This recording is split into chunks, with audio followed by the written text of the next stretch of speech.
పశ్చిమాసియాలో కొనసాగుతున్న యుద్ధం వేళ ప్రపంచవ్యాప్తంగా చమురు సంక్షోభం నెలకొంది. హార్మోజ్ జలసంధి మూతపడ్డమే అందుకు ప్రధాన కారణం. అయితే ప్రపంచ దేశాలు ఆందోళన చెందాల్సిన పనిలేదు. హార్మోజ్ జలసంధిని తాము తెరిపిస్తే డోంట్ వరీ అంటూ ఇటీవల ట్రంప్ కామెంట్స్ చేశారు.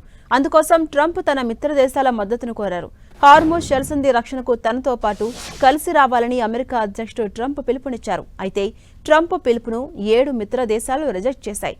జరుగుతున్న పరిణామాలను తీక్షణంగా పరిశీలిస్తున్న ఆస్ట్రేలియా, జపాన్, లండన్ సహా మిత్ర దేశాలు అమెరికా పిలుపును పక్కన పెట్టేశాయి. ఓ అడుగు ముందుకేసిన ఆస్ట్రేలియా ట్రంప్కు సహకరించేందుకు నో చెప్పింది. హార్మోజ్ జలసంధి ప్రాంతానికి నావికా మద్దతు ఇవ్వబోమని ఆస్ట్రేలియా ధృవీకరించింది.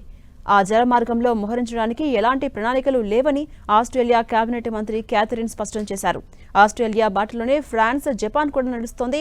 అమెరికా అధ్యక్షుడు ట్రంప్ పంపిన ప్రతిపాదనలను తిరస్కరించాయి. హార్మోజ్ జలసంధి వైపు తమ వాహన నౌకలను పంపబోమని జపాన్ ప్రధాని సనే తకైచి ఇప్పటికే తేల్చేశారు.